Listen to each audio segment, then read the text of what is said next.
प्रधानमंत्री नरेंद्र मोदी ने आज स्वामी विवेकानंद की जयंती के मौके पर द्वितीय राष्ट्रीय युवा संसद महोत्सव के समापन कार्यक्रम को संबोधित किया। पीएम मोदी इस कार्यक्रम में वीडियो कॉन्फ्रेंसिंग के माध्यम से शामिल हुए। इस दौरान पीएम ने विवेकानंद के विचारों को देश के लिए प्रेरणा बताया। पीएम मोदी ने कहा कि ये स्वामी जी ही थे जिन्होंने उस दौर में कहा था कि निडर, बेबाक, साफ दिल वाले, साहसी और आकांक्षी युवा ही वो नींव है जिस पर राष्ट्र के भविष्य का निर्माण होता है। वो युवाओं पर, युवा शक्ति पर इतना विश्वास करते थे।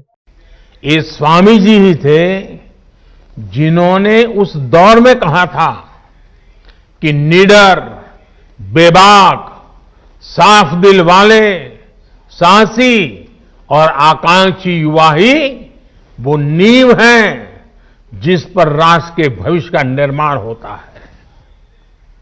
वो युवाओं पर, युवा शक्ति पर इतना विश्वास करते थे। अब आपको उनके इस विश्वास की कसौटी पर खरा उतरना है। भारत को अब नई ऊंचाइयों पर ले जाने का काम, देश को आत्मनिर्भर बनाने का काम आप सब युवा को ही करना है। पीएम मोदी ने कहा कि स्वामी विवेकानंद ने जो देश व समाज को दिया है वो समय और स्थान से परे हर पीढ़ी को प्रेरित करने वाला है। उनकी प्रेरणा ने आजादी की लड़ाई को भी ऊर्जा दी थी, भारत को उसकी ताकत याद दिलाई, राष्ट्रीय चेतना को जागृत किया। स्वामी जी ने जो देश और समाज को दिया है वो समय और स्थान से परे हर पीढ़ी को प्रेरित करने वाला है, रास्ता दिखाने वाला है। आप देखते होंगे कि भारत का शायद ही ऐसा कोई गांव हो, कोई शहर हो, कोई व्यक्ति हो जो स्वामी जी से खुद को जुड़ा महसूस न करता हो, उससे प्रेरित न होता हो। स्वामी जी की प्रेरणा ने आजादी की लड़ाई को भी नई ऊर्जा दी थी।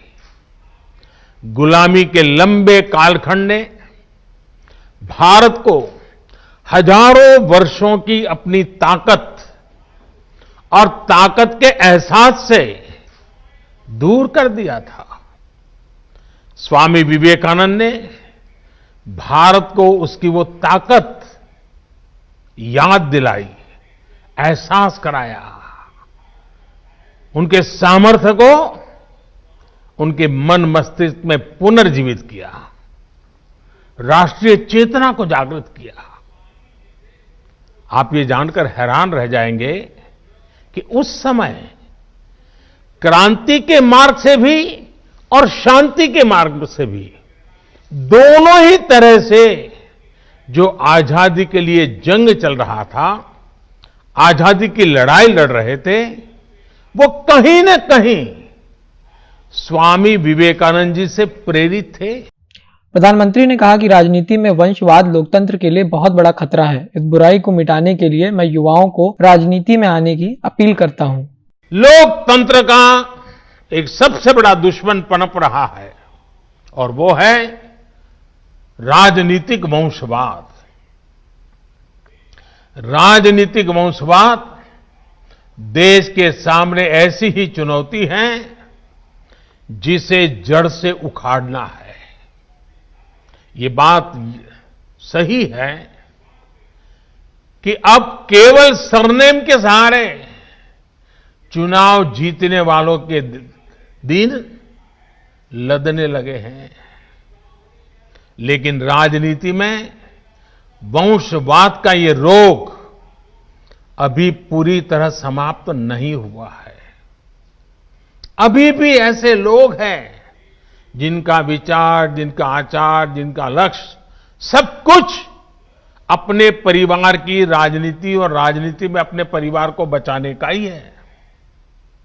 साथियों, ये राजनीतिक वंशवाद लोकतंत्र में एक नए रूप के तानाशाही के साथ ही